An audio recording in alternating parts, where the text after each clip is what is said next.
So what is the Lich? Is it a primordial being like the Golden Sea of monsters? Or is it simply a wizard that went mad after a lifetime of being a Scholar of Golb? Or is the Lich a literal demonic spirit trapped in our realm after a mass extinction event? That's what we're talking about today.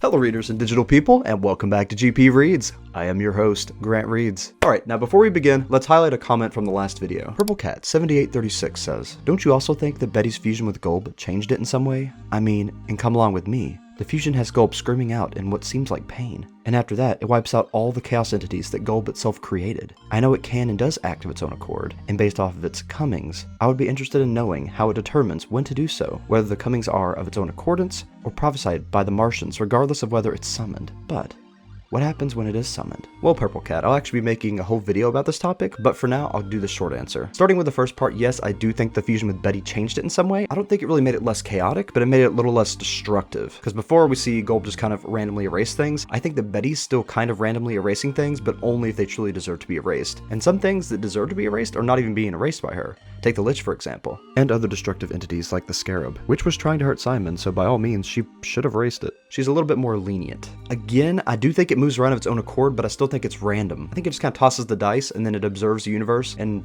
from there just either absorbs it or just moves on. And I think the way it determines that is something to do with the chaotic level. If the chaotic level is either too low or too high, or the destruction level is too low or too high, it considers if it should be erased or not. Or that could just be random as well. I mean, it is a god of chaos, so it's hard to say. Alright, back to the video. In the last Adventure Time video, we discussed the Scholars of Golb and how one could surmise that they were led to follow Golb after discovering the ancient secret of Golb's destruction of the overcrowded world of monsters to bring about our current iteration of the universe, having come to the conclusion that the universe resets itself when all current life is extinguished. They sought to bring about the next world by doing the same, thinking it would please Golb and they would be rewarded by becoming the rulers of the next universe alongside Golb. Clearly, they were mistaken, as various ancient monsters still exist in this current world, and destruction was never the true goal of Golb. Rather, it was bringing balance through chaos. The only reward for the deeds of the Scholars of Golb was becoming one of Golb's floating shapes. This time, we are going to focus less on the Scholars of Golb, and more on the Lich itself. Just what is it? Is he, true to the namesake, a Lich? Or is he something greater? Perhaps, a force of death, the Omega incarnate. A typical Lich is a high-level wizard that has reanimated itself through dark magic in a twisted attempt at immortality. The Lich receives great powers with this transformation and an undead pseudo-immortality. As long as the user's soul is bound to the living realm, typically by means of one or more phylacteries, they can continue to exist in this realm. Think Horcruxes from Harry Potter. I was in the library the other night, in the restricted section, and I read something rather odd about a bit of rare magic. It's called, as I understand it, a Horcrux. A Horcrux is an object in which a person has concealed part of their soul. One splits one's soul and hides part of it in an object. By doing so, you are protected should you be attacked and your body destroyed. Protected? That part of your soul that is hidden lives on. In other words, you cannot die. We see one of the Lich's phylacteries here as he draws forth power from it. How many he has in total, we can't say for certain. One could ascertain that the landing sites of the nukes during the Great Mushroom War created new phylacteries for the Lich. This can be hypothesized from the fact that Jake became the next Lich vessel when coming in contact with a mysterious glowing green liquid residing in a crater created from the explosion. A similar situation happened when Princess Bubblegum fell into the Lich's so-called Well of Power. So we know that the Lich is some kind of undead being like a typical Lich, but that doesn't explain why he has cosmic knowledge, and why he was incarnated as the Catalyst Comet, in rotation with Finn. And in there lies your answer to who the Lich is, through Finn and the Lich's connection. Before we can understand just how deep this connection is, we must first take a look at the episode of Adventure Time entitled Mortal Recoil. In this episode, we witness the results of Princess Bubblegum having fallen into the Lich's Well of Power. While at first, it seems the damage is irreparable, the moment after she dies, she mysteriously seems to reform and stabilize. But something is clearly not right. Her sugar levels are stabilizing. I'm fine. I just need to rest. Sorry about that, Peebles. The Ice Wizard is a weak fool. The Lich had, in the moment her soul began to pass on, replaced her consciousness and made her dead body its new vessel, reviving it at the last moment. A rebirth through death, basically making Bubblegum a lich herself. It's here that the episode begins to parallel the movie The Exorcist.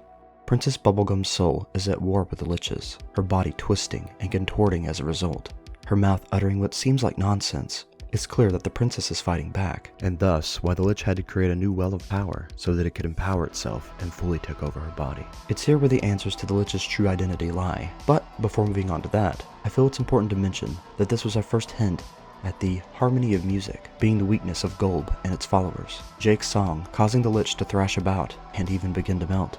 Alright, back to The Exorcist. In the film, Regan McNeil became possessed by an unclean spirit named Pazuzu, and the film follows a battle over her soul. What I find to be the important link is the Lich's parallel to the demon. Let's go a bit deeper into Pazuzu itself. Hunpa is the father of this demonic entity, and the reason that Pazuzu is considered a wind deity. It is rumored that Hapnu forced himself upon a mortal woman, overtaking her mind and body to create Pazuzu. This legend connecting very closely with the Abrahamic tale of fallen angels intermingling with humans. Genesis 6:4. The Nephilim were on the earth in those days, and also afterward, when the sons of God went into the daughters of humans and had children by them. They were the heroes of old, men of renown. The sons of God in Abrahamic belief being the angels, although the original scrolls more directly translate into gods. So the gods went into the daughters of humans. Basically the same story of how Pazuzu came to be. Pazuzu being a Nephilim spirit, so to speak. Now looking back at Adventure Time, we know for a fact that fallen angels exist in this world. Silly fool. Shh. Who the heck? Hey, it's okay. Shh. I'm your guardian angel, Finn. Trust in your guardian angel. Sure hope he saves me. I will save thee, Finn. Lady, you are sick! So who's to say they didn't intermingle with humanity in this world's mythos? Following the Nephilim story into the apocryphal work, the Book of Enoch, we get a description of these Nephilim. Giants with red hair and 6 fingers, men of renown. Sound familiar? Who's the greatest warrior ever? A hero of renown! Who slayed an evil ocean? Who cast the Lich King down? Billy! Yes, I believe that Billy the hero was also one of these Nephilim, as not all of them were evil in nature. Otherwise, they wouldn't be referred to as the heroes of old. Not to mention that Billy and the fallen angel depicted here also share a very similar skin tone and eye color, and this uncanny parallel of the possessed Billy's smile and the fallen angel's. Billy, being a Nephilim, would also explain his extra long life, seemingly supernatural strength, and supernatural abilities, like the laser that shot out of his nose, and almost angelic presence. Now the Lich only has 4 fingers, but it definitely fits the giant description. When revived as Sweet Pea, he even becomes a hero of renown like Billy had been. It's in his nature. Although the Lich in its undead form seems to have gone through some sort of transmutation into a more demonic form, one that carried over these physical traits into its now revived state in Sweet Pea. This is where the next part of the Nephilim story connects with the lore of Adventure Time again. The Nephilim's demise, also mentioned in the Book of Enoch, takes place during a cataclysmic event. In the Book of Enoch, it's Noah's flood, but in Adventure Time, I would say this event was probably a catalyst comet's impact. The creation of these half-human and half-angel Nephilim were seen as an abomination to the creator. This was part of why the mass extinction event had to take place. When the Nephilim were wiped out, they were not allowed to enter the gates of paradise and the land of the dead. But they didn't belong in Hades, among the cursed souls of humanity either, so they lingered upon the earth, being coined as the unclean spirits, since their souls did not belong to either angelic spirits or the spirits of man, but were something in between, an impure or unclean mix of the two.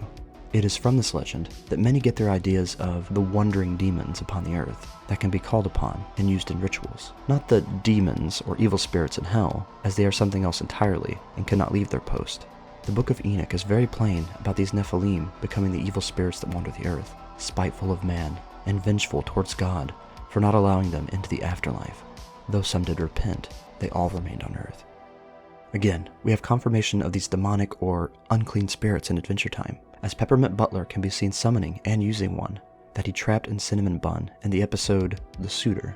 You must overtake the vessel as night must overtake the day. By your very nature, you cannot deny my will.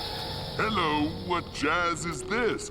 Peppermint Butler, that's the last straw. I will fill you with the shadow of 1,000 brown portals. Oh no, Ogdoad, you are mine. While other demonic entities exist in the Nightosphere, I believe they are either created demonic entities, born as demons, or the spirits of wicked humans and the like, transformed over time as spite and wickedness overtakes them. So if Pazuzu is one of these Nephilim demonic spirits, and Adventure Time is depicting the Lich paralleling Pazuzu, one can easily assume that the Lich is a Nephilim spirit, one that turned wicked out of spite for being trapped on Earth and began to seek out retaliation against the living.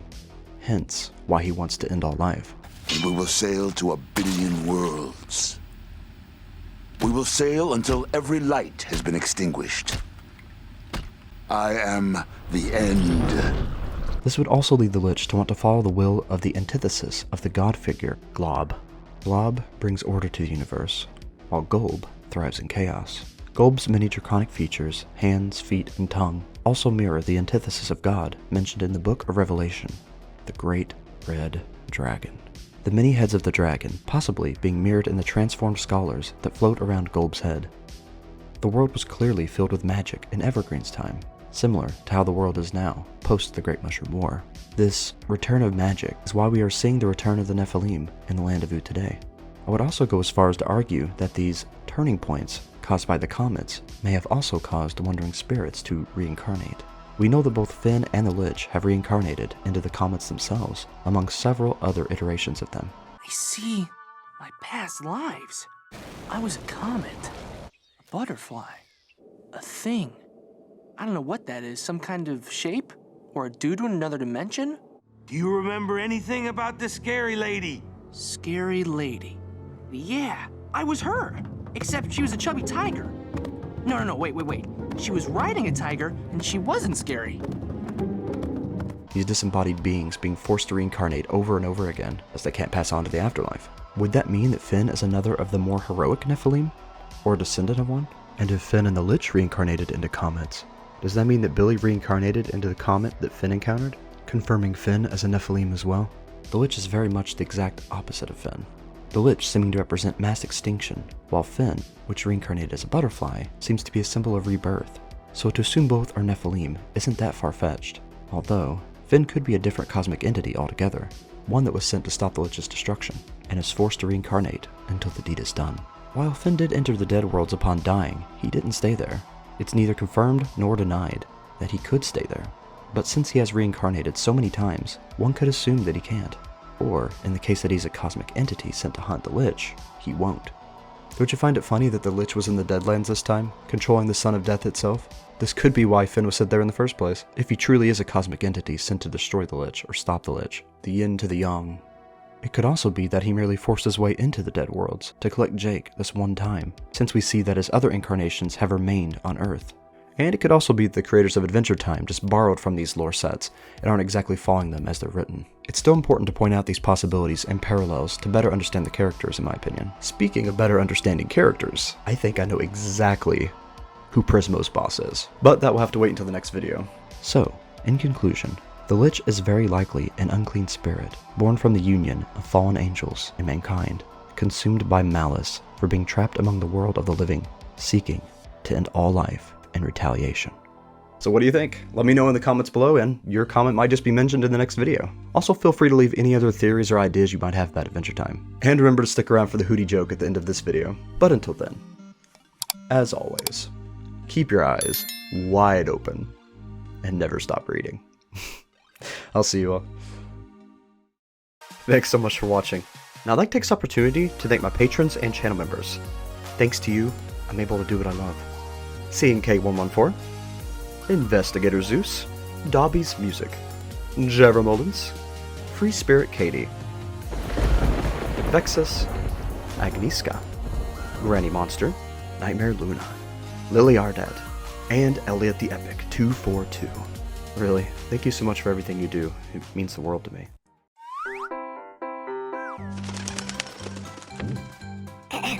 What do you call an owl with a sore throat? A bird that doesn't give a hoot.